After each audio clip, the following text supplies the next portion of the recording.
What's up, founders? I'm Chris. Welcome to the channel. And today I want to talk about what I learned from talking to 50 founders. During my podcast, Next Round Ready, had a show before, started Founder Roadmap, but I spent the last year and a half, almost 2 years now, talking to founders. Now I'm starting to put out a lot more to content, and I have a bunch of interviews coming up with VCs and all of that stuff. So I'm taking the information I learned and sharing it here with you guys. So by the way, if you're new to the channel, welcome. I'm Chris. Like I said, I'm a founder, content marketer. I'm here to help you market your startup. That's simple. How can you support me? Like the video. It's completely free. Follow the channel. Join the newsletters. Link down in the description box down below. Let's get to it, man. So lesson 1, get around founders. I know this sounds like so opposite of what you're used to hearing. But I find that a lot of founders don't want to be around founders. And that's weird because the people you are around are going to help you grow, right?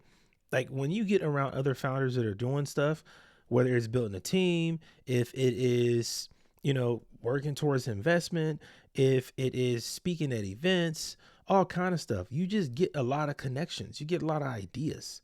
Like think about the last time you were stuck and you didn't know what to do. Oh man, should I do this? Should I do that? What'll be helpful is if you had other founders you talk to that could help answer those questions. That's a game changer. Also, the problems you're facing might be a problem that they face themselves. But when you can talk to somebody else who's gone through it and they can tell you, I did this, or that to solve that problem, it'll help you as well. Like, I don't understand why founders think that hermit mode is helpful. It's not. Yes, you can work from home or a co-working space or whatever, but you got to put in an effort to be around other founders, people that are going through what you're going through, having the same experiences, all of that stuff. I think also the people who want the same things, right? Think about all the things that you want from your company. Think about what you're trying to do with your company. And remember, everything that you want, somebody else wants it. They're working towards the same thing. So when you get out of your own way and you connect with the right people, it's only going to make it easier. Now, it can be distracting. I'll admit that it can be if you're around the wrong people.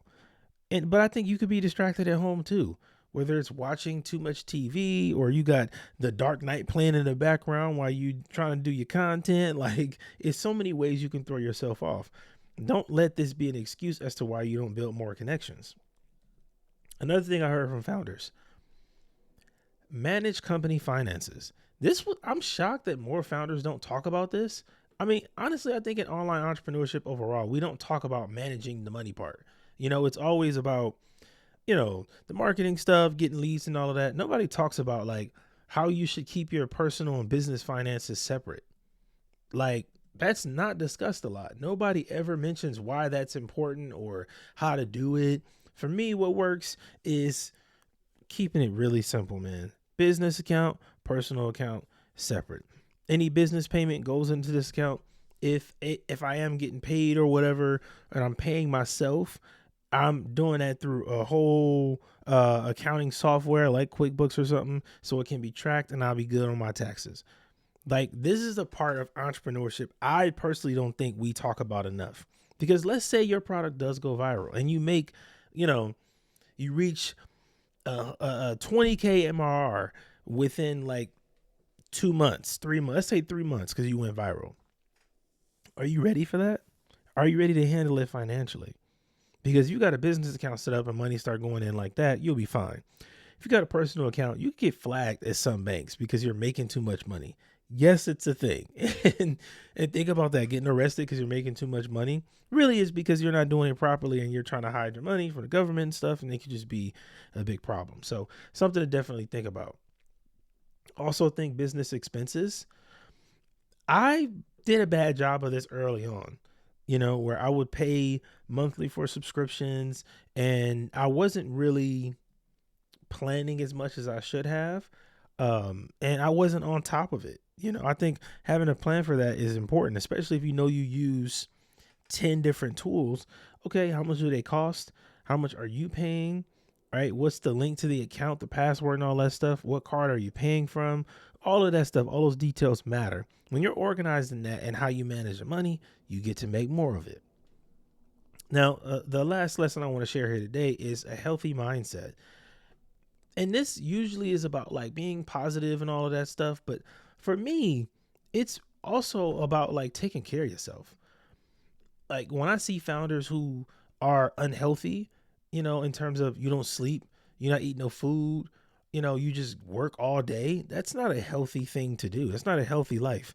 And what's funny is when you're unhealthy and you're not taking care of yourself, you don't think it's a big deal. It doesn't matter. But once you start taking care of yourself, you realize just how bad you were doing. You're like, man, I didn't know I was that bad at this. I got to do better. And once you start doing better, I promise you, within like a week, the benefits are right there. The results are right there. You feel it immediately. It's not something you have to guess about. You're like, man, I feel more energized, well rested, less headaches, less hunger pains. Like, I'm good. I can lock in. And eating and sleep, top two. That I struggle with that. Like now I cook literally 2, 3 times a day. I'm actually tired of cooking. I'm trying to go the personal chef route or like, the prepared meals or whatever. Oh, can't wait to do that. That's at the top of my get rich list. Like when I have more money and I can just, disposable income, for sure. Because cooking for me and my kids every day is exhausting. Oh my God, I don't want to do it anymore. Like I'm good. And sleeping was a problem too, where I would just work, and I would go to sleep at, 11, usually midnight, wake up at 5 in the morning and go. I don't do that anymore, man. I slow down. If I'm tired, I'm gonna take a nap.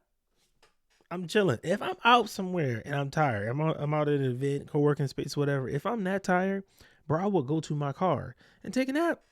I need my Z's, man. It just helps me perform better. And I view all of this just as important as working out. Go outside, work out. 30 minutes every other day. That's all you need. It's all you need. Keep it really simple. If you do 30 minutes of lifting, of cardio, it could be walking. You could literally just, when you're taking some of your meetings or listen to a podcast or a book, walk. Just walk. I'm telling you, it's the weirdest thing how much it impacts your life because it's so small. It's not like really demanding. It doesn't cost anything. You don't have to go to a specific place. I have replaced basketball in my life with walking. I just prefer to walk. Walking is just more peaceful. It's easier. Like I'm not arguing with nobody about the score. Like I don't have to do it at a certain time. I can go for a walk pretty much whenever I want to. And I'm outside. I can smell that fresh air. It's just better. Take care of yourself, man. And I think being open to adapting, I heard this from a founder today, actually, when I was doing an interview. And he talked about how important adapting is, especially now that we have AI. And I was like, man, that's a really good point.